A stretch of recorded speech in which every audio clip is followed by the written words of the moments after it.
Oh, so there really is no end to the nightmare. Okay. The Noise has been added to Pizza Tower as a playable character, and if we all work together, we might be able to make it through these trying times. I don't think it was a secret that Noise was the developer's favorite character. Each of the other bosses would have been lucky to get a story in the Pizza Tower comic strip. The strip was called Peppino and Noise. His inclusion was less of a what if and more of a when is, and earlier this year, it happened. Now, upon booting up a fresh save, you won't have access to the Noise immediately. Instead, you'll just have Peppino. If you do want to play as the Noise, for whatever reason, you either have to beat the game or beat Peppino 100 times. Hit Peppino 100 times, just that. You don't have to beat the game 100 times to unlock the Noise. No, buddy, that's how you unlock a fucking problem. As for how he plays differently from Peppino, Noise has a long list of differences between both standard gameplay and interaction with stage gimmicks. Instead of running up walls like Peppino can, Noise will instead bounce off of them, which can be comboed together to sort of let you climb, but only for a limited amount of time. After so many bounces, you're done. As a trade-off, though, you don't lose any momentum like you would with Peppino. As soon as you're done bouncing off the wall, you touch ground with the same momentum you started with. You know that split second with Peppino after landing off of a wall run where you weren't at Mach 3 yet? Noise doesn't have that, and the jump off the wall itself is also an attack, in case there's something in your way. The super jump functions totally different. Now, instead of needing a run-up to properly charge, it can be done anywhere and can be controlled to a degree. The slam also works a lot different, in that it doesn't. If Noise just holds down when he's in the air, he'll turn into this tornado that automatically lets him slide under hazards while still defeating enemies that don't have hurt boxes like the Knights do. You may notice, though, it's pretty bad at crushing steel boxes, so instead you have to hold up and press jump while in the air to slam down with a pizza smasher. These changes, along with a general speed difference between Peppino and the Noise, means you have the bones of what you're doing, but the actual meat of gameplay is a whole different cut. Peppino and Noise feel like totally different characters, as they should, but I can't lie to you and say that the learning curve with Noise isn't really steep. Comparing Noise and Peppino, I say Peppino has a much lower skill floor. Even if you have your life in order and don't really care about P ranks and stuff, Peppino's kit is understandable, concise, and easy to get a grasp of by the end of the tutorial. Meanwhile, with Noise, the skill floor is much, much higher. He's floaty, he moves at speeds that Peppino rarely does, and that tutorial doesn't tell you everything you need to know about him. You remember that pizza crusher move I just told you about? Not in the tutorial. You want to know when you do find it out? You would never guess. This level of complexity from the outset left me with one conclusion by the end of World 1. I don't like this. Noise is such a dense wall of complexity when compared to Peppino that the skill floor was practically on the roof. I wasn't having fun playing as the Noise because that level of control where every movement Peppino made was because of my input was gone. In its place, it felt like every few seconds I was bouncing off something as the Noise, like I wasn't sure where I would end up after landing or even what I would do once I got there. It made for a painful experience that took what I loved from the base game and made it something I completely bounced off of by the Peppermint fight. I was a little heartbroken in all honesty. A brand new way to experience an all-time classic, and it's just not fun. This could have been where it ended and what my ultimate opinion on the expansion would have been, but it ultimately ended up somewhere totally different. I realized that trying to control the Noise like he was just a new skin for Peppino was getting me nowhere except back to my desktop. Instead, I had to readjust my expectations and try to account for what does make the Noise different. Since he's faster, I should probably time my jumps earlier so I land on the mark instead of overshooting. I should take the time to learn the intricacies of Noise's moves, like comboing his pizza crusher into air spins to let you fly. It wasn't until I really started reckoning with his bounciness, though, that things started to click. Noise bounces off of walls, very helpful when you need to, very frustrating when you don't. So what if you just don't? Noise's high skill floor is complemented by an even higher skill ceiling. You're gonna have to play like a pro to master the Noise, but once you master him, you've mastered the game. Noise encourages you to be the best player you can be by making his highs so much higher than Peppino's, at the trade-off of making his lows even lower. Peppino is a reliable SUV, while the Noise is a modded-out street racer. Peppino I can rely on and trust for more consistent results, while Noise gives you an even greater sense of accomplishment and fun. Because you didn't crash the car and die. That's why, when it comes down to it, I actually prefer playing as Noise to Peppino. It's a close race. Fine print on a Nat's contract close.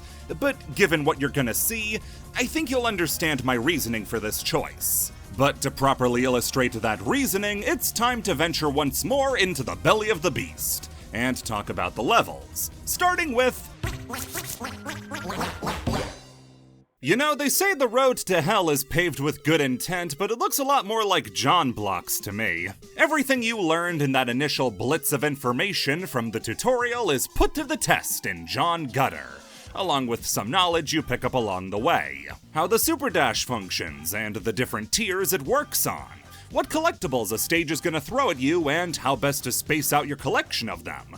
John Gutter is a very solid stage, but one that's kinda hard to critique in regards to the other levels. At its core, this is a level that plays it extremely safe, and has no major gimmicks in either the gameplay or visual design. The track itself is very standard. The enemies are gonna be around for the rest of the game. Secrets might give you some trouble on your first go-around, but once you know where to look, it's a simple affair. Because of how John Gutter works, it feels unfair to judge it by the standards of the levels that come after it. To put it in a phrase, John Gutter is all substance, no style. The level itself functions great, but nobody's gonna put it at the top of their list of favorite levels. Conversely, nobody's gonna say it's one of the worst levels either. See, you have to do things for people to hate you. That's why everybody loves Coral. But as for the Noise, this is one of the few stages that actually does change up presentation based on who's playing it, in the form of the song. Can't say it wasn't a bit of a throw-off that made me think every level was gonna have a noisified song like the title cards, but honestly, it's fine if they're used sparingly. Speaking of those title cards, I think they're just about the most clever way to put in maximum effort and zero effort at the same time. Yeah, we're just gonna slap Noise stickers over the already made artwork, but we're gonna make fucking loads of them. Anyway, back to the song. The Noise's jam-packed radical anthem is more than a fine replacement for John Gutter's original track. That's because it's a lot better than it. Unearthly Blues isn't bad by any means, no sir, but the Noise's mouth-filled jamboree is a killer track, and it being the theme of the first level helps to set up how the Noise is gonna be a whole different beast. As you play the level, it gets a lot more obvious as you feel the gulf in style between Noise and Peppino. John Gutter serves a very important purpose in giving you all the time you need to adjust with a very simple, no-frills stage that will let you get a hold of the technical side of the Noise before letting you loose on the rest of the tower. But what better way to punctuate a performance like this than with a grade?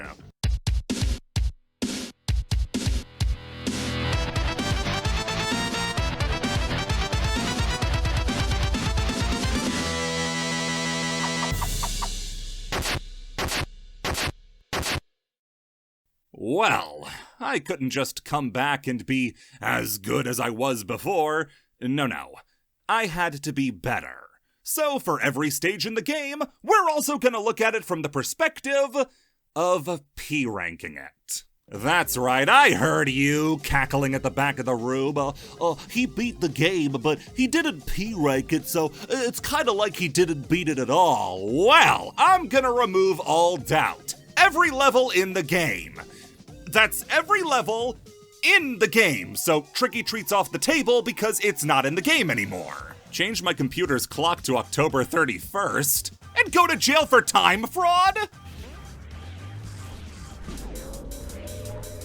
Well, now hold on, something's different here. Yep, Noise has his own music for both the first and second laps of Pizza Time, those being Distasteful Anchovy and Worldwide Noise. These replace It's Pizza Time and Death I Deserve Aioli, and here comes the hot take. Pizza Time is better than Distasteful Anchovy and Death I Deserve Aioli. But Worldwide Noise is better than all three of them. I was never that big on Death I Deserve Aioli, but overcoming It's Pizza Time is a hurdle and a half. That song fit the frantic nature of the run back after breaking Pillar John so perfectly that saying anything could top it is crazy talk. It's Pizza Time is essentially the theme song of Pizza Tower by this point, and I'm really saying that Worldwide Noise is better than it? Yeah. Worldwide Noise has to be one of, if not the best track in the entire game. I'm not a music guy. I can't describe why I like songs very well. But when I say that Worldwide Noise just works, I mean that both in and out of gameplay, it's a sustained adrenaline rush that keeps building and building, while still being incredibly satisfying to listen to. So many samples are used all throughout it, but never once does it take away from the overall product or drag your attention, and the beat itself is strong enough to support all that help. Klasky Jito can hang their hat on making a song that managed to beat out an absolute classic like Pizza Time. As for the stress of P-ranking John Gutter, dude, what stress? Oh yeah, it's got the same general feeling of do or die that the rest of the game's P-ranks have, but let's not kid ourselves and pretend the level is anything other than a straight line with a few bits of verticality every now and again. Most people P-rank John Gutter as a warm-up. And if you're going for your first P rank on any level, John Gutter's is as easy as pie. Now, let's not get it twisted. You're still gonna need to practice your butt off to try and clear the level, but if we're talking about the grand scheme of things, this is nothing. John Gutter lands squarely in the middle of the pack of all the levels in the game. It's really the bones that every level is built off of, so if you forget what they're called, you can just call them John Gutter but you're a knight, John Gutter but you play golf, John Gutter, but fuck! Now that we're past John Gutter, the real game begins again, and Pizzascape sets the pace for the rest of the game phenomenally. Just from the look and feel of the stage, you can tell that things are heating up fast. Just check the track list. The different songs used throughout the stage and the transition in backgrounds from the outside to the inside of a castle give it a really good sense of rising tension. You go from a more open environment that you can afford to mess around in, to much more narrow, maze-like hallways that really test the Noise in particular, given how his tendency to bounce around is his greatest strength and weakness. This level for the Noise is a great test in turning and managing your jumps, so that you can keep control the entire way through, and it makes the level a lot of fun to learn. As a follow-up to John Gutter, it does a great job giving you a more meaty challenge with way more to manage than the straight-shot hallways that the previous level did. Noise can glide through the level with ease in the right hands. That sense of speed he's allowed to keep up is on full display, as you ricochet all over the place and blow past anything and everything.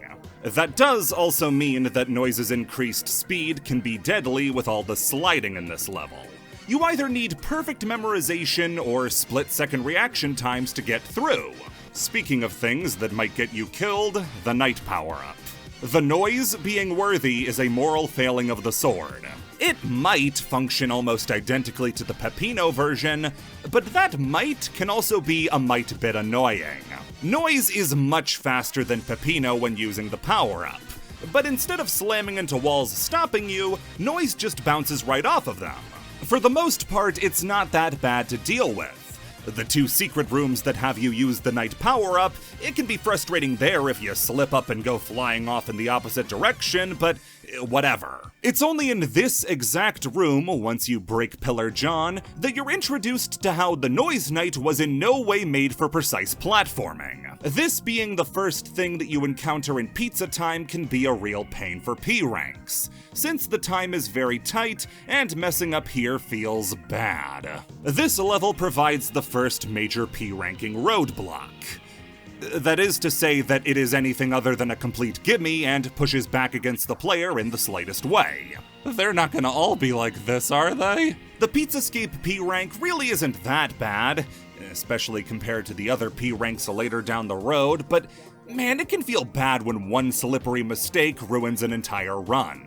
Loose controls are kinda Noise's whole shtick, but for some reason the Night power-up just doesn't feel as good in this level as when you're playing as Peppino. However, if you can make it past these sections that admittedly don't take up too much of the level, Pizzascape still builds on the foundation of the last level and keeps the anticipation building for whatever could come next. I got nothing. God, if you're listening to me, please, for the love of all things good and that I just remembered God doesn't listen to the noise. Never mind. The previous levels have been a slap in the face. Blood Sauce Dungeon spits in the hand before the wind-up. Things are different now. Verticality is the name of the game with Blood Sauce Dungeon, as that horizontal axis you've been using as a crutch ain't gonna work no more. One of the most difficult parts of Blood Sauce was that platforms don't have solid bottoms, which means that Peppino would run right through them if he was wall running. It took time, but overall it was something you could adjust to and learn from.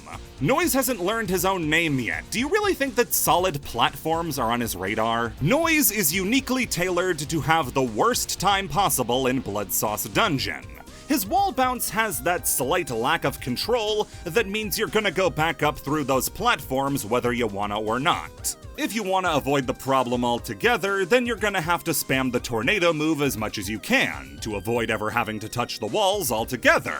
But this, alongside the general speed increase, takes a dense level and makes it airtight. I never thought about how to describe it, but Blood Sauce Dungeon has to have one of the highest input per minute averages in the whole game. You are given no quarter. Every second is filled with a new challenge that you have to perfect to avoid. It's thrilling, but it's hard. Much harder than the Peppino version of the stage, and that was already a huge difficulty spike this early in the game. But none of this, none of it, prepares you for the absolute nightmare that is P-ranking Blood Sauce Dungeon. The sign out front ain't for show. This level is the hardest P rank in the game, bar several other ones later on. Peppino's ability to climb walls made Blood Sauce's original run back a breeze. You could ignore a lot of the level in favor of just scampering to freedom. Makes a lot of sense that Noise would have a much harder time escaping hell than Peppino, but it's not because of all that sin weighing him down. See, a lot of sections with the Noise can be cheesed pretty easily with the tornado. All you have to do is hold down and you're free.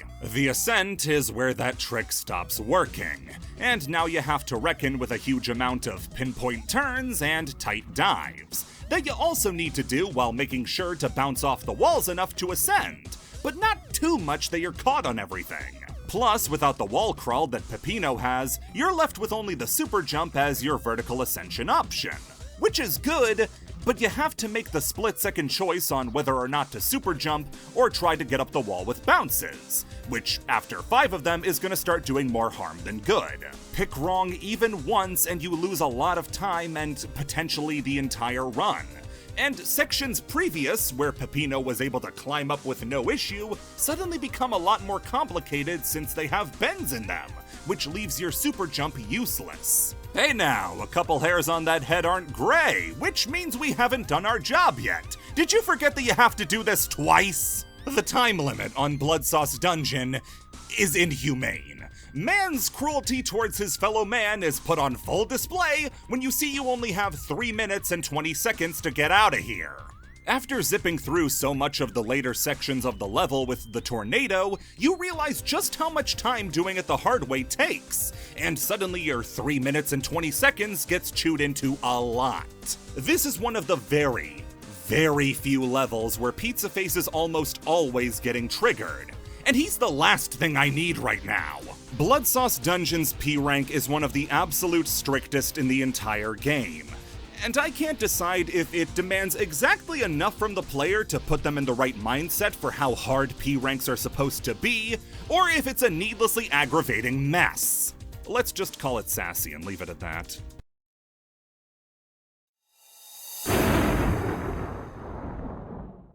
Oh damn, you're not dead yet? Peppermin's back for a second round. What the hell are you doing now? Boss fights are the biggest change from standard gameplay, since unlike Peppino, the dash grab is unavailable. Oh, Noise can still do it, of course. Just not during boss fights, because heaven forbid I get anything. So instead of doing things the easy way, we get to throw bombs instead. They'll bounce along the ground for a few seconds before, you guessed it, blowing up. And if they hit the boss whenever they're vulnerable, they do a tick of damage. Remember how I said I initially quit after the first world?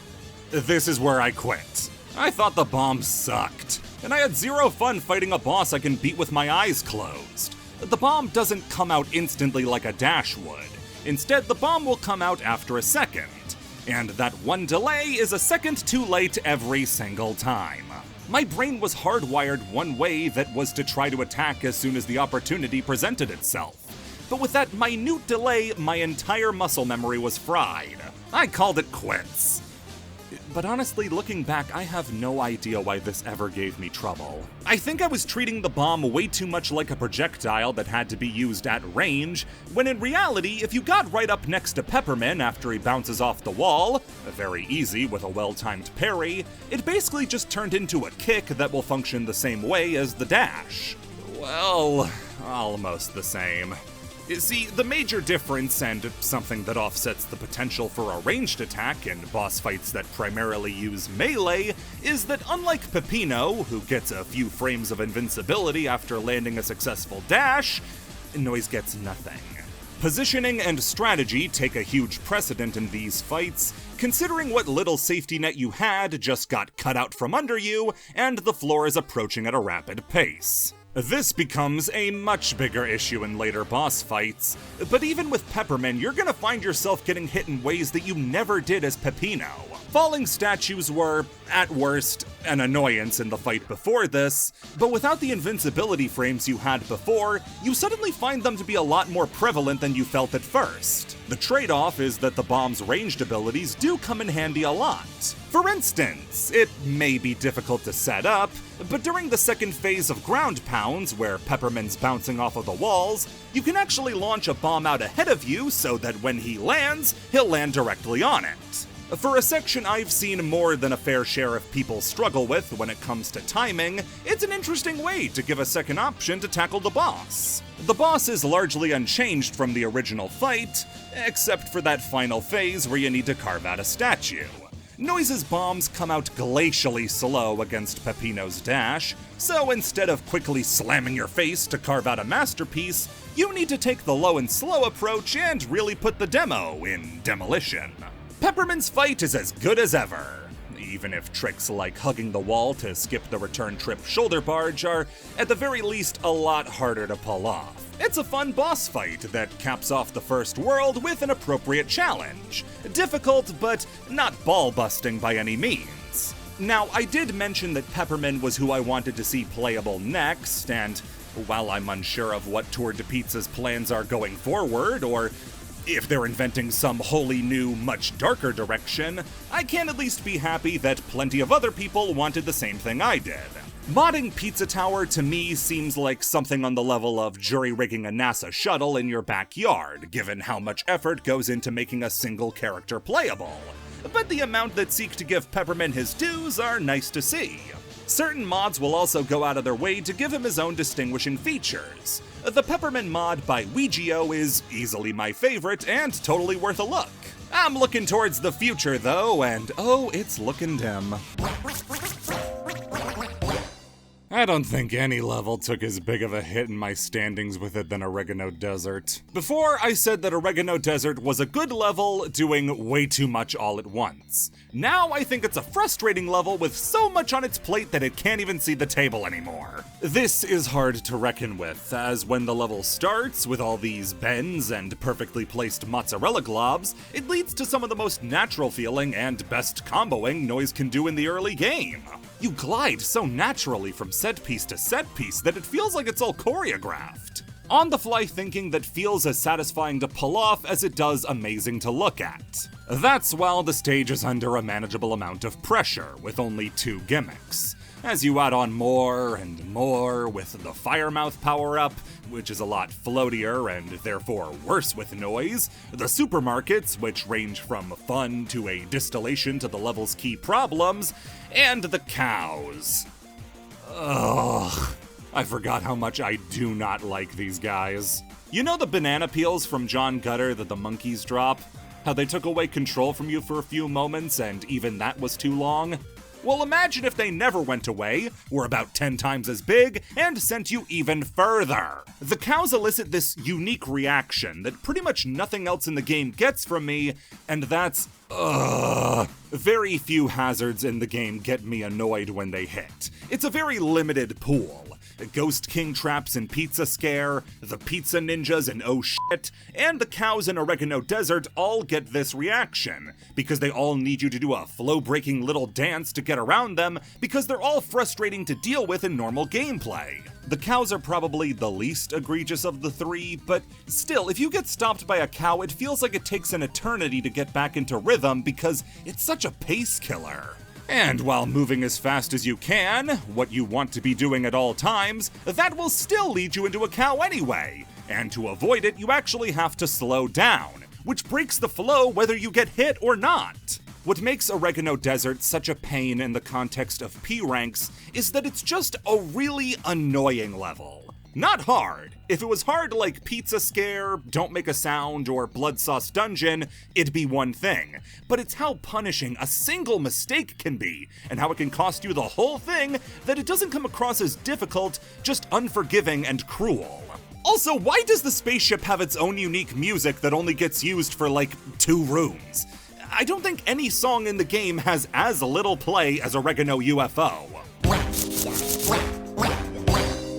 Did I, not realize that this level is fantastic? I underrated the hell out of Wasteyard when I first played, but in all fairness, I think that Noise and his uniqueness really helped to put into perspective the design choices of Wasteyard that made it click. First off, and most importantly, the game was updated to give the Ghost transformation much smoother controls. And this, alongside how Noise changes the controls, meld together beautifully. See, instead of Ghost Peppers increasing your speed permanently, they'll instead give you a longer dash depending on how many you've picked up. A controlled burst like this that limits the slippery movement that Peppino could suffer from is the best decision they could have made for the level, and makes the long stretches where you're trapped as a ghost all the better. Even when out of ghost form though, this level proves that just because hulls aren't his natural environment, it doesn't mean that Noise is any less comfortable in them. Just like Oregano Desert, enemies and walls are in just the right spots that you can rebound from one to the next, and really highlights the flow and momentum-based gameplay that Noise can really have. Of course, the level's best moment is the run back with Ghost of Pillar John. I still think his rubber banding is a little insane. I'm gonna get ya, you little f***. Could you please get a move on? This course in particular, though, is so good for Noise. The stews you skate on are perfect for comboing from one to the next. Enemies and top-ends are in just the right spot to leave your combo in freefall till the very last second, and complement Ghost of Pillar John trying to make this your very last second. The P rank on this stage is probably not one of the best in the game, but when I was starting my P ranking journey, this was one of the first stages where I got that feeling of, hang on, can I do this? That moment where it all started clicking. I saw the lines, I saw the optimal routing. This was a watershed moment for my time playing, and I'm always going to hold it in high regard. It does still suffer from being a very short level. Even with an additional lap thrown on for good measure, this level still clocks in near the bottom in terms of length. I would love to say that it's the exact length it needs to be, and that they did all they could with the concept. Screw that! I'd play Wasteyard no matter how long it was. Also, and I know it's not fair because it's not even a Noise-specific track, but God is Tombstone, Arizona a great song. I love it to bits. And for as far as Oregano Desert has fallen, Wasteyard has risen up just as highly. I'd go so far as to say it's my favorite level in the world. Except... if you had told me that goddamn Funny Farm would end up being not just one of the best levels in the game, but potentially top 3 favorite levels, I would have called you a scallywag. I would have called you a cad. I would have called you a f***head. And I wouldn't have believed you. Hell, I could have told me that and I wouldn't have believed me. Have you heard what this guy's had to say? He thinks worldwide noise is better than it's pizza time. Noises run through a Funny Farm, though? Absolute classic. It's all down to the noise this time. The level is a bit cumbersome with Peppino, but for a seasoned noise player, this is a land of opportunity. No downtime, 0 moments where you're not allowed to go whole hog and barrel through this pleasant meadow. The whole ride through is buttery smooth, and enemies that at one point would have stopped Peppino dead in his tracks are now totally manageable, not just thanks to the noise, but to how noise reworks Mort the Chicken. Yeah, everybody loves Mort, he's the cluckin' best. I actually thought I was on the wrong side of history when I said that I thought Mort's controls were a bit awkward. It turns out it's actually the popular opinion that people generally don't like Mort, which I think the team at Tour de Pizza took a little personally since, well, this is a character out on loan after all. They don't want to make Ed Annunziata look bad. Instead of the noise being held hostage like Peppino was, Noise grips Mort by the neck and instead of swinging him to attack, will instead throw him like a boomerang that locks onto the nearest enemy or Mort hook. This change makes so many sections of the level way more enjoyable. Now enemies hidden behind walls aren't safe except if you have a super taunt. A well-placed chicken upside their head will make their efforts paltry. It's also an absolute breeze of a P rank. In fact, the entire level is extremely easy.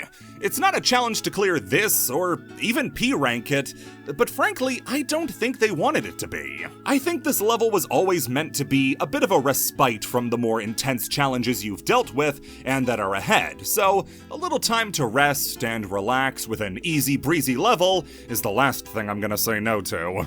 I mean, I do wish my teeth would stop falling out every time I beheld the Mort Cube, but honestly, it's more than worth it. I mean, it's got at least 4 pictures of a chicken on it. Where else am I going to see a chicken like the one on the Mort Cube? I got nothing again. Listen, sometimes the changes to a stage are so nominal that there really isn't much to say different from a Peppino run to a noise run. The biggest change here is that they flipped Peppino upside down when you ride a little doggy. The level is still great. Fast Food Saloon is an absolutely great level, but the last thing either of us want is to repeat what was said last time while looking at the noise. One or the other I could take, but both at the same time? No way.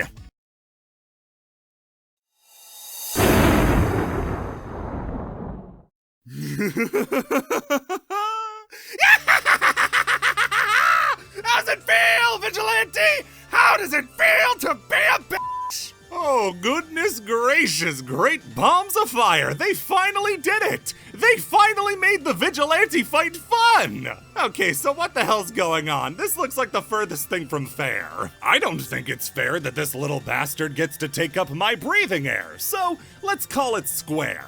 Fair and square.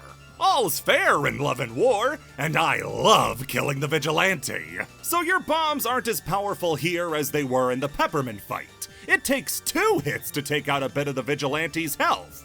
But that isn't really a downside, it's the gateway to a biblical pantsing. See, after the Vigilante gets hit, he'll fly to the other side of the arena before slinking back to his spot like the gutless snake he is. In that time, you can toss a bomb out. Then as he returns to his spot, toss out another one. When the Vigilante makes it back to his spot, he's now wedged between 2 bombs and without anywhere left to run to. He will get hit, lose health, fly to the other side of the arena, and slink back. And, oh, would you look at that? That window of opportunity is the perfect size and shape to fling another 2 bombs through. If you can get the rhythm of bomb throws down and manage any stray projectiles the Vigilante might get out, like the SMG, a falling cow, or Grandpa, who's hard set to fly and at half health, so there's nothing you can do, then the Vigilante isn't a cakewalk, no, it's a total piece of cake. no walking required. Literally, you never have to move from this spot except to dodge the initial bullets and hit away Grandpa. Just nuzzle yourself close enough to the first bomb to get it into place, and he'll have no chance. Now, it does take a hot minute to get the rhythm down, but once you do, oh my god, euphoria. His health starts melting, and the fight ends in a neat and tidy 90 seconds. Oh, the P rank? The P rank. I'm actually really glad you asked about the P rank. Me? We're talking easiest P rank in the entire game. Both campaigns! Even John Gutter. A power outage might hit, and that could cost you a little time, but once you learn the trick here, nothing. Absolutely nothing he can do about it.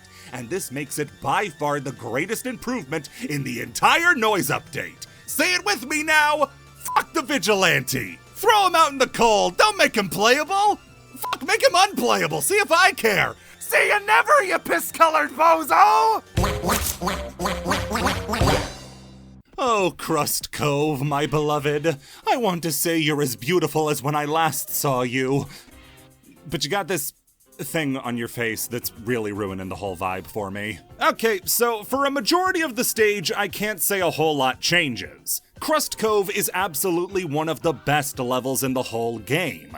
I think that even still, its design is really fun, with great moments of speed and even better moments where your combo begins multiplying that feel fantastic. Regardless of who's going through the level, it flows so naturally from one section to the next that keeping a combo up is super simple. I think that this stage also has one of the best looks out of any level in the game. The beach resort theme, slowly transitioning to a pirate ship, then underwater catacombs are all really well done, and, just like the gameplay, transitions from one to the other like a dream. It's got a really fun and bouncy feel to it, that only gets better with the noise and how fun and bouncy his control scheme is that turns the whole level into a pinball table. That said, the only part of the level that I didn't enjoy in the Peppino run was the barrel. I thought the barrel power-up was one of the game's weakest, with a combination of being hard to control and boring to use. You just held it down and tap jump every once in a while until the game gave you the okay to stop. It just wasn't a fun power-up to use, and I was really hoping that the noise would improve the power-up. Now I think the barrel is the second worst power-up in the entire game, so it improved in regards of being the worst. A common theme with all the shared transformations between Peppino and Noise is that noises are always faster, and for stuff like the night, that makes it a bit harder to control. For the barrel, it becomes impossible to control. This thing becomes so unwieldy and hard to steer. Once you get it, the smartest thing you can do in some sections is to let go of the run button and manually position yourself so you don't hit a wall and rocket backwards. Imagine an entire stage made of cows. This is what we're up against. The flow that this level maintained so well is ground to a screeching halt during the barrel sections, as you have to move in really unsatisfying ways and ruin your run just to maintain a little bit of control. That's on top of the baffling decision to make the barrel roll up walls like Peppino's wall run whenever you roll up an incline into a wall. It helps on a single section that might be a little bit hard if you're using the power-up for the first time, but every time afterwards it's basically a straight downgrade. Keep in mind you have to beat the game to unlock this mode. What's the point of a power-up being dumbed down if you've already had the advanced version? I want to say I like this level like I used to, but in all honesty, it's such a lead weight every time you use the barrel that it knocks the level down to being one I just like a lot. P ranks? Oh, you're gonna hate P ranking this level with Noise. You can stomach Oregano Desert, since there's an element of, well, I could have done that better, when you land on a cow and get kicked.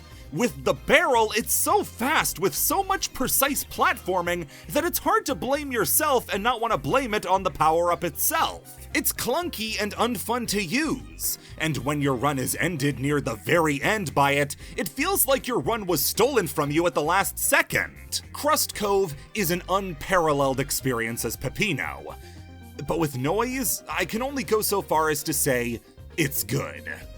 But with every action comes an equal and opposite reaction. So from a stage I loved getting worse, comes a stage I didn't like getting better. How the hell did Gnome Forest turn out to be one of the best levels in the whole campaign? Regardless of how you feel about Gustavo and Brick's playstyle, you gotta admit that you'd never see Gnome Forest near the top of a lot of people's favorite level list. I don't even have that much nice to say about it. I thought it was on the low end of the game's levels in terms of quality.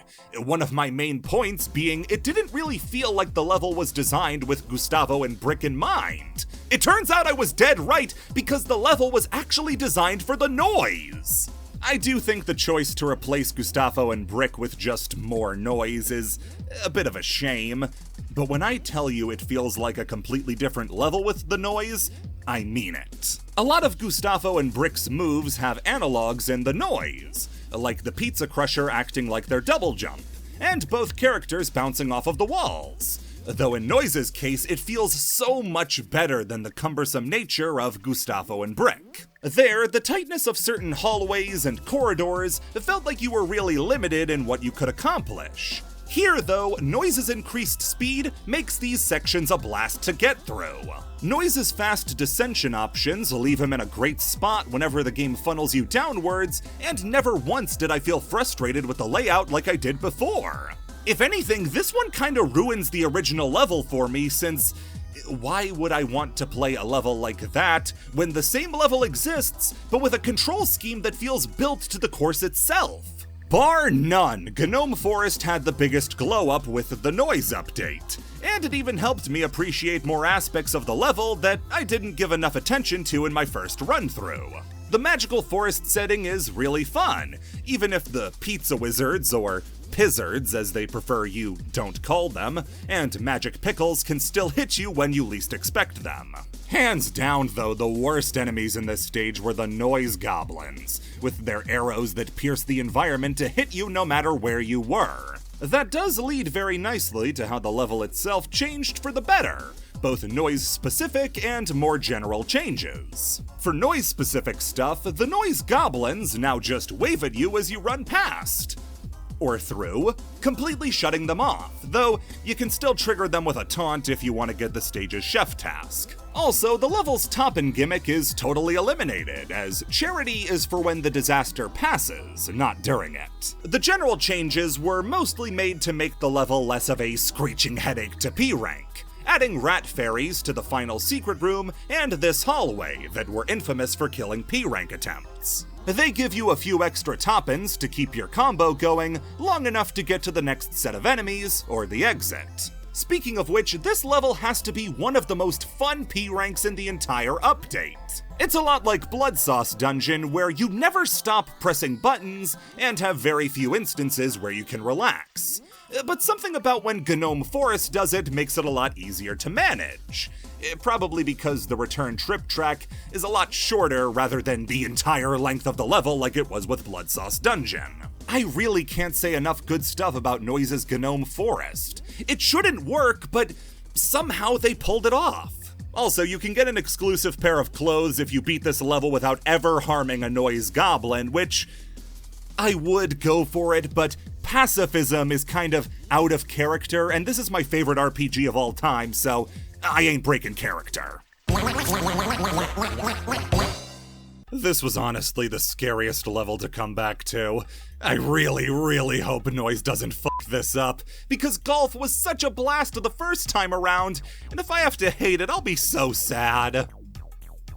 Oh, thank God. Alright, so for the unfamiliar, golf is the silliest level out of the entire game, and it's all the better for it. Instead of the goal being get to the end of the level, now we have to suppress our noisy urges and help another living creature. Thank God it's by hitting him as hard as we can. Take Greaseball to the hoop at the end of the course and earn yourself a Primo Burger.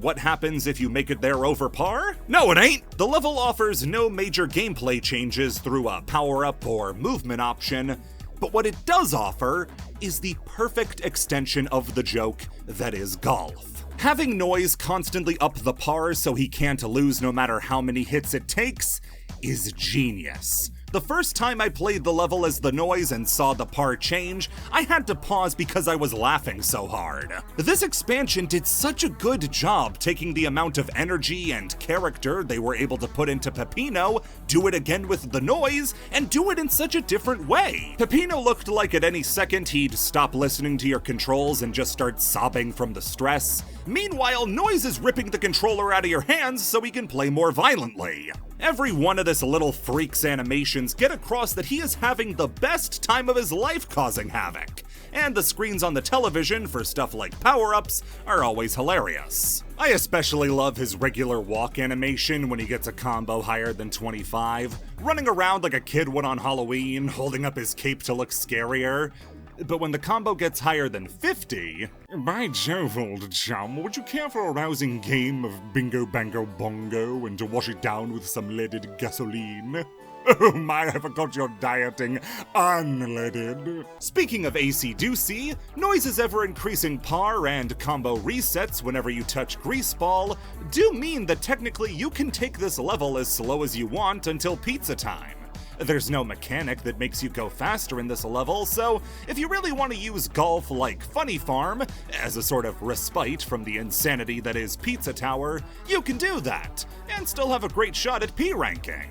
Speaking of which, it is a fairly hard P rank. It did take quite a long time, but it also wasn't a pain. Not having a round of golf on the second lap helps a lot with that, but again, it's not a stressful or annoying P rank.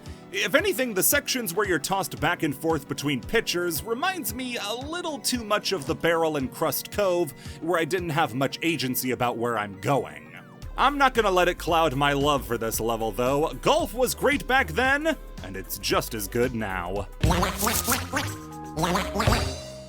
Rounding out the floor is an old flame, Deep Dish 9. This used to be my favorite level in the game.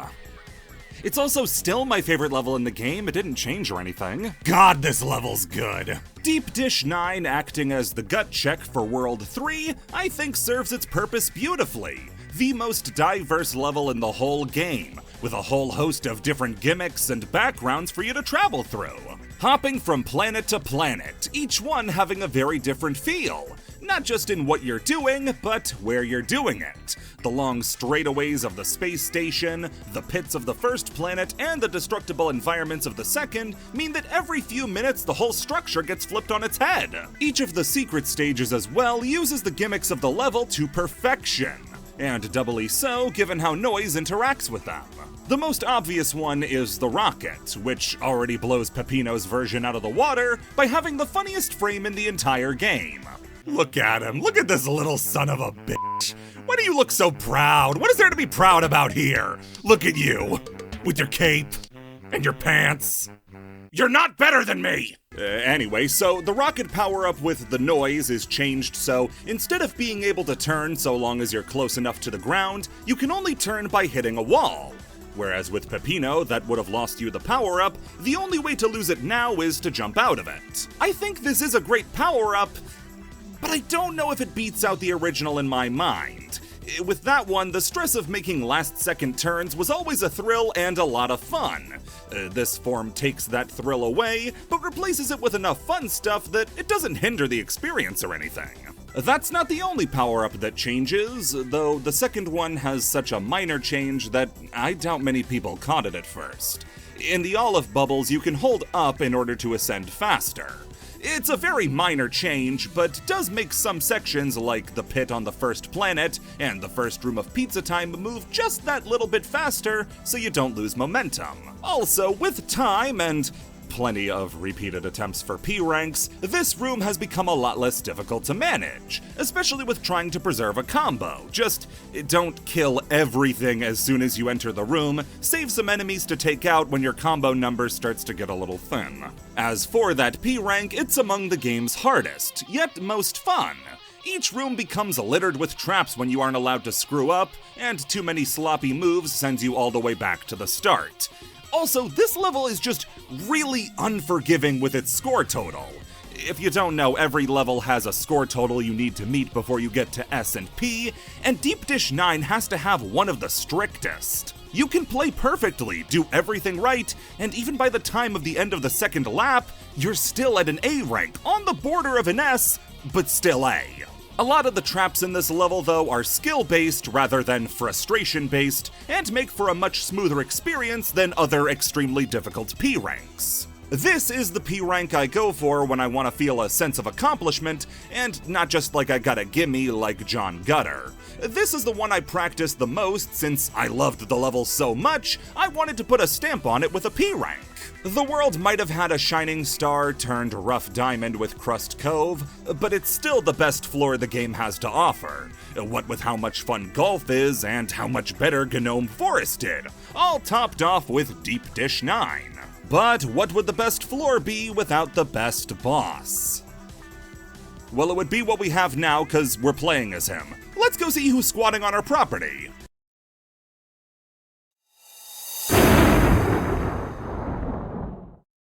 In the red corner, weighing his options between murder and manslaughter, he's illegally blind in 3 eyes, it's the Noise!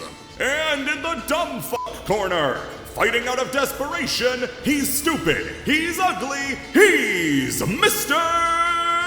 Bitch! So while we were busy saving our pizzeria from that nasty pizza face, this little mutant snuck his way in and made a mess of the whole place. You might think that this is the height of laziness given how Doise is just noise but blue, but believe it or not, there's actually a background to this guy.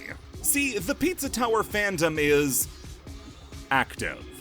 And a piece of fan art that caught the creator's eyes was this one of recolors of Pepino and Noise, calling them Pedito and Doise. The fandom and developers thought this image was so funny that they would joke around for years before the game's release, saying that when the Noise would be made a playable character, Doise would be the replacement. Fast forward though, and we found out they weren't joking. There's a lot about Doise and Pedito, including their inclusion in a Pizza Tower themed Doom mod, but that's neither here nor there. Doise in the canon of Pizza Tower is weird. Now, saying canon of Pizza Tower is weirder, but really, what is this guy doing here? Why does the Noise have a copy that takes over his stage, and why is this his background? The Doise fight feels alien compared to every other fight in the game. Obviously, fake Pepino was weird, but he's designed to be weird and unsettling. I honestly have no idea what I'm supposed to get from the Doise, but once you reach his second phase and the background turns into a Gygas-inspired flesh nightmare of conjoined Doises, I know what I want to get, and that's out of here! We're not gonna do that without taking him out first, though, so how are we doing it? Well, that's pretty simple, seeing as the fight is largely a reskin of the Noise fight. Now, remember that the Noise fight was the best fight in the entire game, and suddenly that prospect is a lot more enticing. The skateboard, jetpack, and pogo stick attacks are all preserved, but the bomb dropper is changed to replace them with rocks. Instead of exploding, the rocks will bounce along the ground a few times, and then blow up, and is one of the few times that a successful parry can still end up having you take damage, since they linger around afterwards instead of just blowing up.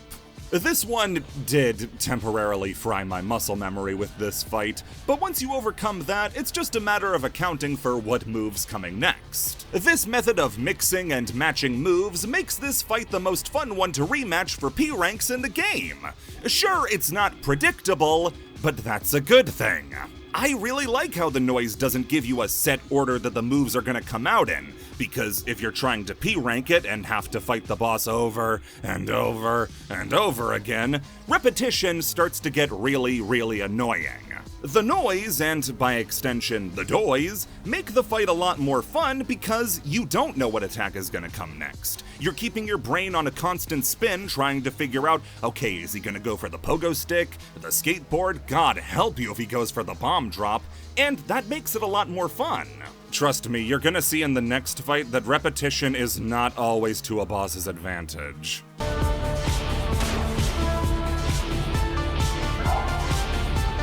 Who the hell was that? I mean, I got the P rank, but I don't really feel like I earned it with that run-in. Let's try again. Dude, imagine you're a kid online and you make recolors of Mario and Luigi called Barrio and Gugigi, and then you upload them to your YouTube page next to your Sonic for Hire Friday Night Funkin' mods. Then Shigeru Miyamoto puts them in the next game and fucking kills them. That is so fucked up. The worst level in the entire game. It was a 3-way tie last time. It's not this time. Oh shit was awful. I didn't like it before, and Noise made it worse. Okay, so how did he do it this time? Well, see, you're playing oh shit. I think that's where most of the problems stem from. This level is so goddamn boring, but also very frustrating. And that mostly comes down to how much of it is spent not playing the level. That should be a good thing, 'cause the level sucks. But what it really means is that so much movement in this level is automated. Let's count. The tubes, those take control away and force you to watch the screen just move around a bit. It's apparently faster than Peppino traveling through the tubes, but not in a way that you would notice. The rushing water currents, though more manageable than Peppino's run through because they're even worse in that one, take control away. The penny pinchers take control away and fling you upwards, which in this section right here is absolutely abysmal. Strong candidate for the worst couple of feet in the entire game. The trash buckets that used to give you a nice little lid to skate by on now just shoot you up into the air in the most bland way possible. No spice, no pizzazz, nothing the Noise can't already do on his own. The banana peels take control away and send you flying, either into a pit or into an even longer section where you don't do anything.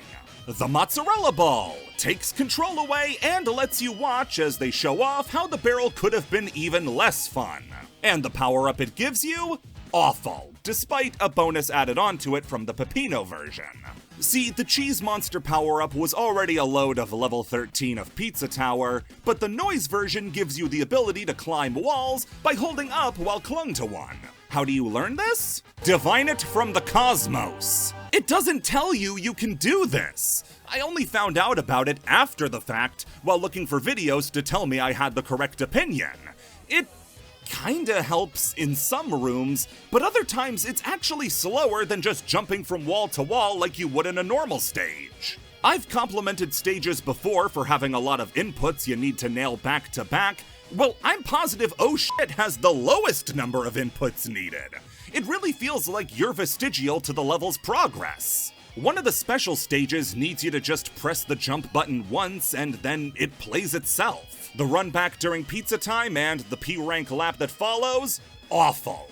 Hate it. Filled with the level's best tricks and gimmicks, all of which are bad. The penny pincher tunnel, trash shooters, cheese balls, and the monster power-up. This isn't the hardest P-rank in the game, but it is the one that I had to do the most, because it's just not good. Some level coming up has to be absolutely stellar now, because every ounce of quality in oh shit was siphoned out and left as a shriveled up shell of what it used to be. Which was a bad level. I'm the authority here. I own the Pizza Tower Cup, okay? I mean, it's better, but it's still not fun. Peppybot Factory continues to be a level that baffles me to no end as to why they made half the choices they made. First off, you may notice this bucket that will follow you from the start of the stage. Well, in the beginning of the stage, there's a corner here with plugs just about everywhere. And with how fast the Noise goes, you're likely to hit this plug wall no matter what. So as a workaround, they gave you a bucket that will short-circuit these plugs and no other plugs with water, so that you don't hit them. I feel so weird about this because, really? There was no more elegant solution to this problem than to give the player a bucket that turns off just these plug boxes? Why not just get rid of them altogether if one character needs a hyper-specific power-up to get past them? But then again, it's hilarious. Noise just brings a bucket of water and short-circuits only these plug boxes, and this bucket's apparently so precious to him, not only does he take it to fucking war with him, it's one of 3 prized possessions he has that he takes out of the tower with him. I think it could have been done better, but it couldn't have been done better. As for the rest of the stage, it's still just as much of a mishmash of ideas as it was before. Hot dog businessmen that either do nothing or throw a fist out of a can? The bomb goblins from ancient cheese? Nothing has come out to tell me otherwise, so I'm still convinced that this is a demo stage put in front of a really short stage so that it would make weight. And it is very short. Peppybot Factory is up there with Waste Yard as a level that's over before you know it. It's gonna throw all sorts of garbage your way, like the conveyor belts with boost pads and plug boxes, and grabby hands that are at best bland and at worst a pain to deal with. But they're barely around, the level is that short. The level's gimmick feels the least impactful as noise, since a lot of what it's doing, carrying momentum with the grabby hands and flying across the conveyor belts, noise can already accomplish on his own. And the Peppibots the level is named for? Barely a threat. They show up so infrequently, and with Noise's tornado attack, they're blown past with zero resistance. Even the special stages feel real slapdashed. One of them tasks you with getting over a small barrier, and the other one has you combine a bomb with a grabby hand for one of the very few, and maybe only times in the game this interaction ever comes up. The one saving grace for the level, though, is that the power-up to replace the pizza box power-up is fantastic. Collectible toy Noise with the jetpack that lets him fly indefinitely is a real treat, letting you soar over the pesky conveyor belts with zero worry. There's no way you're gonna fall into the conveyor belts, since unlike the pizza box power-up, which requires you to keep flapping to stay in the air, just holding down the jump button will let you fly as long as you want with the jetpack. The P rank for this level, it's really short. It's not very interesting. I like how deep the backtrack for the Jerome room is, but just like the rest of the stage, it's just kinda boring. Seeing people say this is one of the hardest P ranks in the game, well, they're probably talking about the Peppino version, but with the noise, not a chance. Doesn't even make it close to the top 10. Overall, Peppybot Factory is improved, but like the least something can be improved without really changing much. Alright, we ate our vegetables, it's time for the candy. I have developed this opinion in my P-ranking journey, where I had to play every level multiple times over and perfect them all. Deep Dish 9 is my favorite level, but Pig City is the best level. I get more out of Deep Dish 9, but I acknowledge that as a level, when it comes down to brass tacks and which level is better designed, Pig City wins. Any level against Pig City wins. The level is overflowing with fun gimmicks just like the first run through. And just like before, all three gimmicks are different from the Noise than they were with Gustavo, Brick, and Peppino. When he gets a rat balloon, Noise's head will inflate, and from there you can control his altitude and spin out of it whenever you want. Whereas the pig cops needed you to hit them to get Brick back, or build up speed to snap them away, Noise will instead wield them like a flail and spin them around to hit anything in his way. And unlike grabbing the bars or grinding, Noise will grab the bars and grind. Okay, so they couldn't think of a third thing to do with a grind rail, sue 'em. You do at least get the grabber gloves when you would have swapped to Gustavo and Brick, so the function does change. I will say that their exclusion is felt a lot more in this stage than it was in Gnome Forest, given that their playstyle is what made it so unique. The Oregano Desert style approach to Toppin' Collection, where you have to run a little course in a bigger level, works so much better here, as these mini courses make up a lot more of the level's size, and each offers a more robust and unique challenge than the Oregano Desert ones did. The transition between Bite the Crust and Way of the Pig as well when you swap to the second Noise is like trading gold for platinum. Probably the best set of songs in a stage that has multiple tracks. The graphics also change in a great way between Peppino and the Noise, with Noise holding the pig drivers hostage with a revolver to make them drive, before crumpling once he gets got. One of the Noisies taking up the wheel in the second half of the stage, and even getting his own little cigarette. It's also the only time I can think of where a level's main background changes during pizza time, and it makes the run back all the more hectic and crazy than it already was. The one criticism is that the run back and P-rank runs are pretty simple and short, not making you run through anything you haven't already, but Honestly, I think the level already does so much that nothing else was really needed. If you want somebody to get into Pizza Tower and click with the game instantly, Pig City has every element that Pizza Tower does best. I can't think of any other level that deserves to be called Pizza Tower's crowning achievement. Okay, we're just gonna call it Fridge. This level absolutely changes the most from the Pepino run, as you start the level by warming up with a great big thermos of hot gasoline. This allows the noise to skip most of the level's gimmick and get to the end, because you get the Satan's Choice Pizza power-up to start with. Makes sense, he is a denizen of hell. You don't get the invincibility or fireballs, but you can hold down the jump button to ascend and become a great big hitbox when you do. It's certainly an interesting way to make the stage unique to noise, and it does wonders for making it a wholly new experience. Now you're even able to break ice blocks that you shouldn't have been able to yet, and cut out whole sections of the level if you're in a pinch for time and want to do a speed run. It does mean that P-ranking the level is a bit of a pain though, as every time you restart you have to watch Noise chug a whole car engine, which gets old around the third time you have to watch it. Aside from that, the inclusion of the flying power-up from the start turns this level from a fun time into a feast or famine level where you're either thriving or dying. You can reach ludicrous speeds early in this level that let you blitz through entire rooms and fly towards the end. Only issue is that if you sniff a wall, you're stopped dead in your tracks.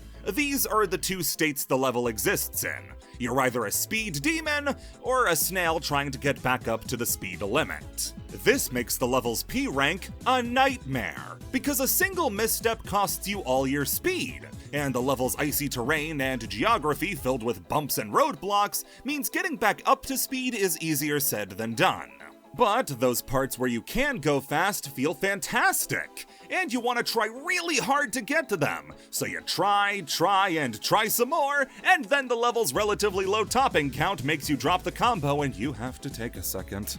A lot of how your experience with this stage pans out is dependent on very, very subtle movements. And to a lot of people, that can be really frustrating if you're trying to do it perfectly. This was one of my least favorite P ranks for that very reason, and when I replayed it just to get a feel before writing, all I could think about was how little fun I had during that P rank. That's only for P ranks though, very important to clarify. I like this level, quite a lot actually, and the noise enhanced the experience by a lot. Though moments like getting the Satan's Choice Pizza and then losing it on lap 2 are diminished somewhat since noise doesn't actually lose a whole lot in the transition. Regardless though, Fridge is still a phenomenal level to close out World 4.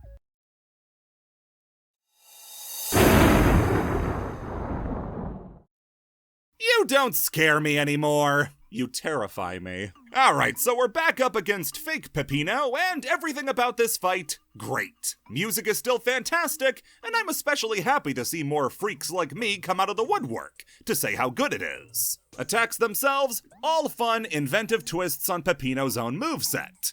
It doesn't work as well when I'm not Pepino, but I'll let it slide. The fight is fun. It's chaos. I like it a lot. This P rank sucked. Okay, so do you remember back to the Peppermint fight, where I said that the bombs don't give Noise any invincibility like the dash gave to Pepino? Oh, you're gonna feel it here. The first round, easy, nothing to it. But in the second round, where the clones are flying from every which way, and with the bomb animation locking you in place without the ability to react out of it, you're trapped, and are way more likely to get hit by a stray clone that might not have even been there when you started the attack. It is so frustrating to get halfway through a boss battle, only to get booted all the way back to the start because of an errant Italian man rocketing at you. It would be one thing, though, if it was in the first half, but because it's in the second half, you have to play through the entire first phase every single time. Oh, but the first phase is easy, right? Right! Way too easy. A few of these attacks, like the charge, the brain throwers, and the final attack, are beaten with a jump every once in a while. They're not engaging at all. You don't even have to move for the frog attack! The wall runner can be a little fun to parry, but if you have to go out of your way to try and make the boss fun, instead of the boss naturally being fun to fight, that's an issue. It gets absolutely mind-numbing after a while, repeating the same 6 attacks that are never gonna hit you over and over and over, trying to get back to a second phase where you know deep down in your heart you're about to lose to the same bullshit that hit you the last time. The bomb's range can only do so much to alleviate the clone Peppino problem, since clone Peppinos can eat bombs meant for the real fake one. As a fight, I still like it, but as a P rank, it doesn't gel with Noise's abilities at all. I wish I could say nicer things about it, but frankly, after a while, I was just bored and frustrated that I had to keep redoing the same fight over and over again because of one mistake. And as if they couldn't make the fight any worse. For some stupid reason, during the run back, they reverted the clone monster back to his old speed, before a nerf made it actually manageable. It just makes me wanna...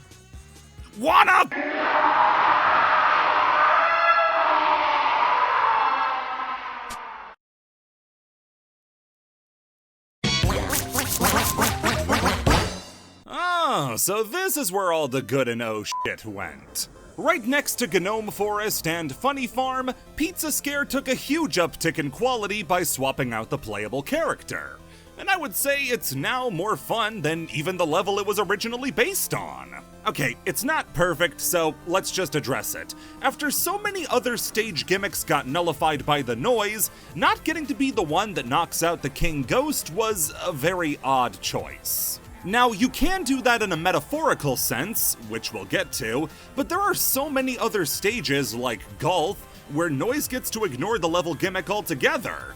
And for being the only stage with a presence like this that you don't get to fight back against, the Noise not just vacuuming him up or shooting him was a really odd choice. However, this level is the perfect combination of straightaways to gain speed and jagged terrain for the Noise to stunt around. You're able to chain moves together flawlessly around the castle's interior. So many opportunities to let loose and plow through a bunch of enemies, especially ghosts when you get across. There are a lot of moments where Noise's increased speed lets the level work so much better than it did with Peppino.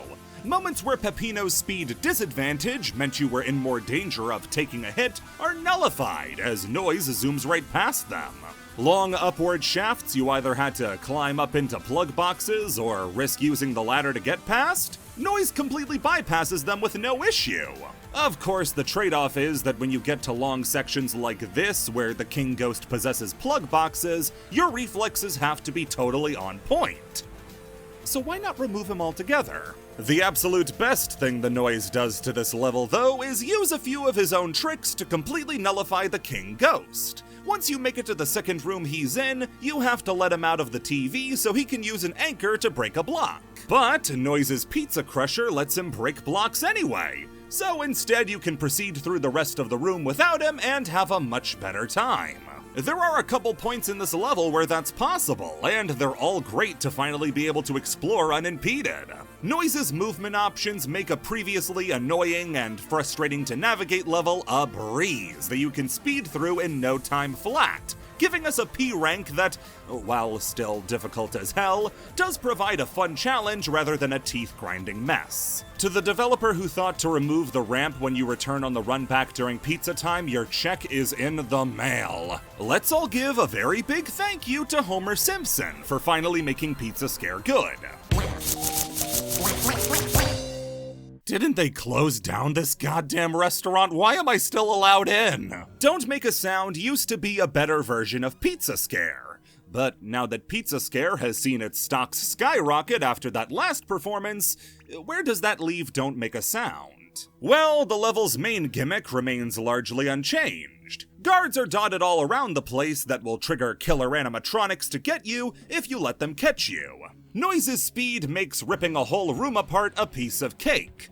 but it does also mean that the level's ways of slowing you down are even more deadly. The sticky cheese on the ground leaves you totally helpless if you let yourself get caught. And if you triggered a guard before falling in, you have to gun it to try to get them before they wake up the robots. The level does a sense of fear and tension really well in that way, never letting you feel truly safe or in control of the situation, since any dilly-dallying gets a decrepit pizza bot sicked on you.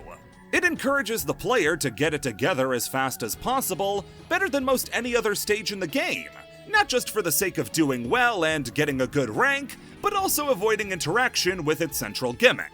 Speaking of the stage's central gimmicks, oh brother. See, Noise doesn't get the shotgun that Peppino got, instead getting the Gatling gun that he would have had in his boss fight if not for Noisette interrupting. Now, as a throwback to the fight itself, very clever, and really, there's no other options for Noise, short of the revolver he uses to shoot Vigilante and threaten the cabbies in the Pig City. Using it though? Oh god, it's not fun! Compared to the shotgun and how it worked, no other power-up suffered as big a downgrade as the gun. So instead of the single, elegant, and delicate blast of a shotgun, the Gatling gun will spray sausage all over the screen. But instead of stopping your momentum dead, it will instead actively push you back whenever you use it. This lacks any of the punch that the shotgun had that made it so much fun to use. Sure, it gets rid of enemies in your way, but with the shotgun, it felt like you were blowing things away. For a few seconds, the space in front of you became the deadliest place on planet Earth. The Gatling gun, though, has none of the impact or even a satisfying sound effect to go along with it. And the slam attack that used to be so easy to use with Peppino is now unwieldy and hard to control.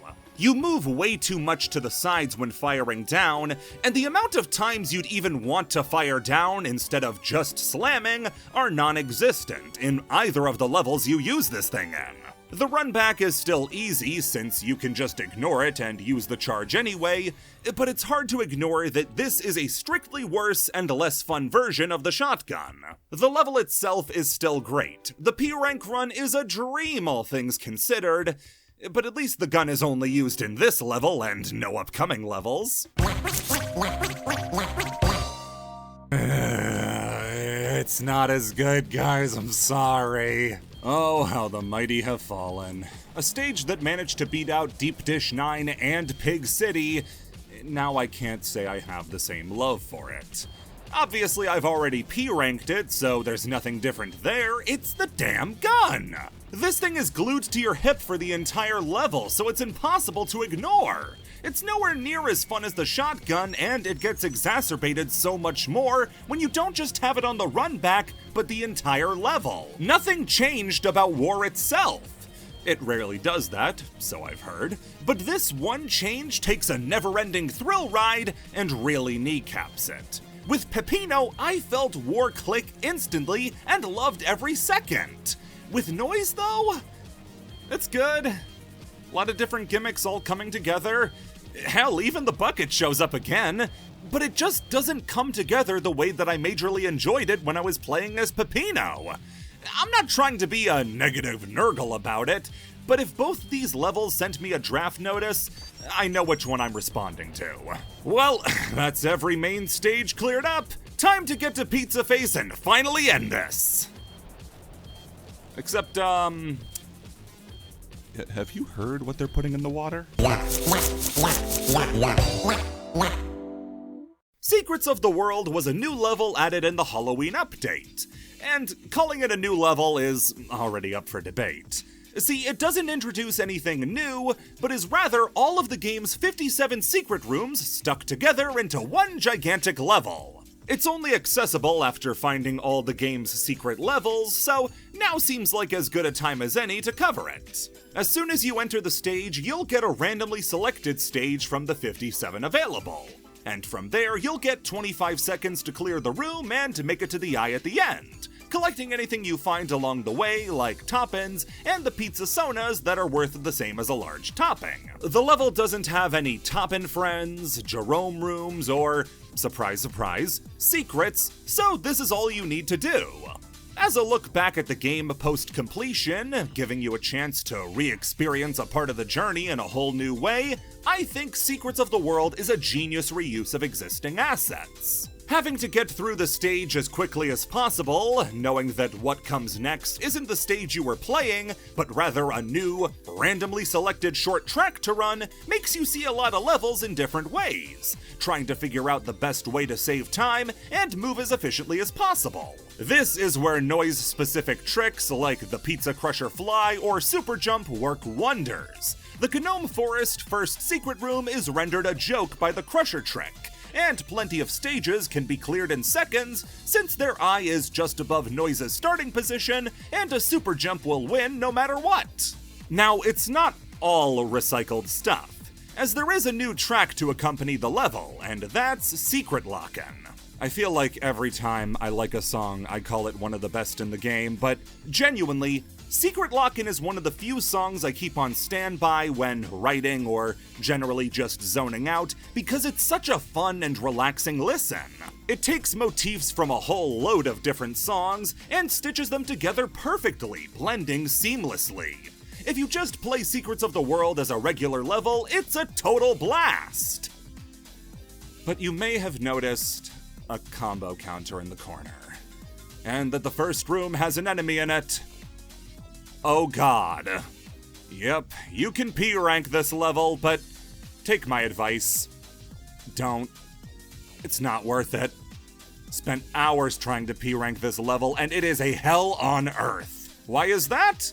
The entire level is 12 goddamn minutes. I don't even think it's a question that this is the longest stage in the game, and depending on that random stage selection, your ability to look at yourself in the mirror might take a huge hit in those 12 minutes. Depending on what stages you get and when, you might get hit with a lot of stages in a row either you don't have a lot of practice in, or simply aren't that good at back to back, or who rely on gimmicks that are finicky and hard to keep control of. The Firemouth secret stage from Oregano Desert, with its floaty controls it has when playing as the Noise, killed so many runs at this stage, a wing of the graveyard is named in its honor. The Ball secret stage from Golf has a set of pitchers that if you take them, it's nearly impossible to get to the end in time with how much time they waste. It never came up before because you were never under a time limit before. Other levels you can just get plain unlucky with, like if you go too fast in the Potato Farmer room from Funny Farm and fall down the pit and miss the eye. Guess what? Your whole run is over. On top of that, the length might just fry your brain. Most stages in the main game usually max out at around 7 or 8 minutes. The additional 5 minutes added on can be mentally grueling, as you pray for the stages to stop coming, constantly looking at the counter in the bottom corner to see when it ends. Nerves can get to you, and levels you can do flawlessly, you start to mess up just because you've done so many and there's so much riding on a single win or loss. As a level, I think Secrets of the World is a great and welcome addition to the roster, especially for people that feel like they've mastered the game. But as a P-rank? Man, it's the hardest in the whole game. But with that done, it's finally time to Wait, do you hear that? That means it's Halloween! And that I have no idea what these bells mean. You seriously thought I was gonna P-rank the whole game and then leave a blind spot? You don't know how much internet comments affect me. Okay, so this is a limited time exclusive event. You either have to wait until the Halloween season rolls around, or change your computer's internal calendar to trick it into thinking it's October. Doing this means that pretty much none of the other apps on your computer will work, so make sure to get in and get out. That's also how I describe the unlock method for Tricky Treat, since you don't have access to it at the beginning of your playtime. See, what you have to do is go back into every main level in the game, find a hidden pumpkin somewhere in the stage, and smash it. Luckily, all you have to do is smash it, so there's no need to worry about completing the level afterwards. It's a fun little hunt, though some stages are much harder than others. Don't Make a Sound has the hardest, as it's behind a plug wall you need the butcher animatronic to destroy first, then juke him out to try to get it. Now, collecting the pumpkins would have been enough, but there are only 20 main stages and 30 pumpkins to collect. After putting my calculator to work, I found out that's not enough, so if you want to get the rest, you've got to go back to the first hub room and enter the new level, Tricky Treat. I say level, but there aren't any secrets, collectibles, and not even a combo meter, which means you can't even P-rank it. Instead, the purpose is to try to run the new track with the ghost of Pillar John in a costume following you through the entire thing. I actually mentioned how much I would love to see Ghost of Pillar John come back in more levels as a fun gimmick. I now regret that. Yeah, I don't like Tricky Treat at all. Everything leading up to the level was fun, but as soon as you get in, ooh, I bounced off it hard. So the gimmick is you need to run the main course and 5 side courses to collect the various pumpkins. And if Ghost of Pillar John in a costume catches you, he doesn't take you back to the start of the room, since it wouldn't really affect anything given how there's no combo or score. He doesn't even take you back to the start of the level. No, he takes you outside the door to the level. Why not just start me back with the granny outside the entrance where the chef tasks are? Why make you re-enter a door over and over again for repeat runs? It's a small thing on the outside, but with how many times you're gonna fail this level, you're gonna get sick of it quick. Every section of the level feels like the game going, oh, gotcha there, didn't I? Yes, good job. You put another piece of interaction that throws you back into Ghost of Pillar John in a costume without any chance of doing anything about it. I'm very happy the entire level is like this. Plug boxes, dash pads, the King Ghost again, all of this while platforming that demands perfection back to back to back is all throughout the level. And if you get hit once, oh, good luck trying to recover. It is a maddening time, and in all honesty, if this level goes away for another year, the game's better off for it. Okay, no more distractions. It's time to go kick some... Oh, right, by the way, I did find that music tier list I mentioned.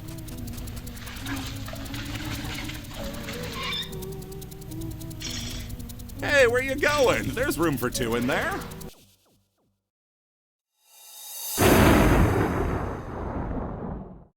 The time has come again to dance with the devil and take on Pizza Face. And this time there's no room for failure. We gotta be flawless. Noise's fight with Pizza Face doesn't deviate too much from the Peppino fight, but the inclusion of bombs instead of the dash grab means whoo boy is the first phase a piece of cake. It actually gets loads easier when you don't have to rely on a hard to perform trick to hit the boss without putting yourself in harm's way. Yep, no more jumping pile drivers to hit him without a ground pound, just throw the bomb and he dies. Rather quickly, in fact. Now the parries can just boost your ego, not recover it. In the second phase, it's total bullet hell though. Whatever element of manageability there was to be found in the previous phase, kiss it goodbye, because attacks fly in from every which way, launching giant stomping TVs, machine guns, and the entire starting lineup of the Pizzascape baseball team.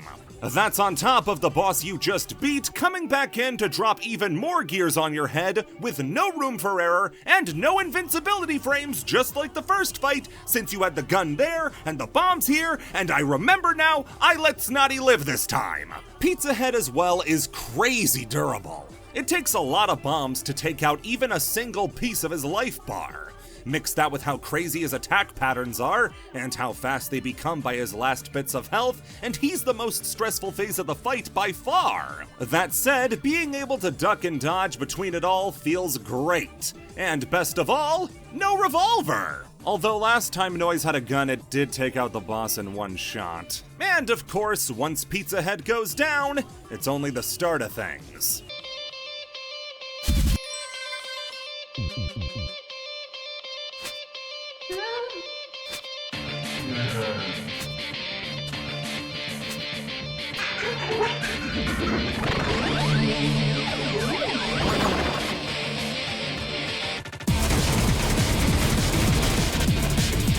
Here's where things start to get a little different. You refight all the bosses again, but just by the opening notes of Unexpectancy Part 3, you can tell things are different. Noise isn't fighting out of desperation, nah, he's just cutting loose and having fun, hucking bombs with reckless abandon. Look how thoroughly unimpressed he is by Pizza Head's lineup. I doubt he's even doing this out of necessity, just to get it over with quicker because it's boring him. Noise's remix of Unexpectancy is an absolutely great tune. Though just for how different it is, I gotta give the point to the original. Again, just like the two characters themselves, it's insanely close. But there really is nothing that can beat hearing Unexpectancy Part 3 for the first time. As for the bosses themselves, it takes no time to blow through them. Though it does force you to actually see some of Vigilante's moves, which I was none too happy about. But at least they kept the Doys dead. Stay dead. And when the final clash with Pizza Head begins... Seriously, is it meant to be this easy? I know they don't want to steal wins from people who just went through 6 boss battles, but all these attacks are so basic, I can't rationalize this being the game's final challenge. But that's made up for as Unexpectancy gives way to an invading force made up of the Noise's own motif, giving him full control over the fight. Having Peppino's theme be a back-and-forth struggle between Unexpectancy and his own music was a great touch. But having Noise's version be a full-on explosion, completely taken over by his own track, works even better, because I think it exemplifies the difference between these two fights. Once you go for the big finale, Pizza Head for the first time ever loses his smile. Because if Doys is anything to go off of, he's just realizing that Noise isn't playing his game, but he's playing for keeps. Pizza Head is no more, and there's only one thing left to do, and that's pack our stuff and get out of Dodge before the cops come. As much fun as getting into a building collapse sounds, I just checked the time. My favorite show's gonna be on. I gotta get out of here. Crumbling Tower is yet again an absolute blast, and a love letter to the game you're currently running away from, bringing back nearly every gimmick for one last go-around with all the noisy twists you've come to expect. The best part has gotta be how instead of collecting the bosses and other hub area characters like Mort and Snotty, Noise instead just tosses them aside, and keeps the only things that matter to him, his girl, a freshly hatched homunculus, and something to throw at Peppino in case he sees him on the way out. Would have been nice to pick up a Noise Goblin too, but what are you gonna do? All of this is set to a great replacement for Bye Bye There called I Need a Noise, a track I'm glad comes last because it means I can finally stop saying every new song is one of the best songs in the game. I do mean it every time, it's just hard to not sound like I'm lying about it. Of course, P-ranking this monstrosity is a real challenge, considering it's really hard to keep track of what could possibly come next, but it only takes a few run-throughs to ace it. And once again, you've done it. You've aced the entire game, smashed the tower, and even got a new sidekick for your next great adventure, which you can read all about in the homicide section of the upcoming newspaper. The Noise update takes a game I already considered the standard bearer for indie games and made a new standard for indie game expansions. Not since games like Shovel Knight have I seen an indie game truly expand on its base gameplay with a new character like this one did. Given how long Silksong is taking, I don't think we're ever gonna see another one like it, but jokes aside, perfecting the game alongside such an amazing update has been such a great experience. And if this is the swan song for such a fantastic game, it couldn't have ended on a better note. And that's how I defeated Pizza Face, destroyed the tower, saved my pizzeria, and saved the day, with my friends Gustavo and Brick! Get out of my house!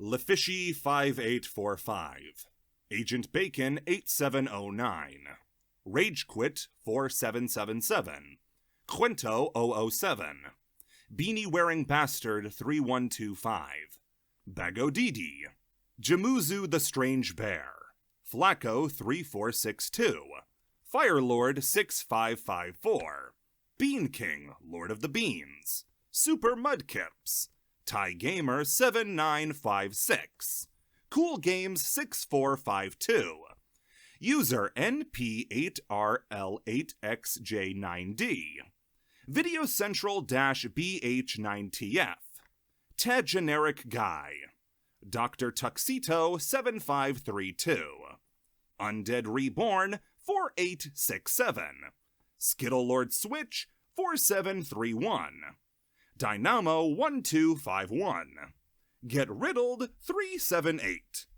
FODV 93. Deburutori, You Will See Something. Be Playful Eye. Zordon. Cursed Eye VR. Mona-by 8QQ.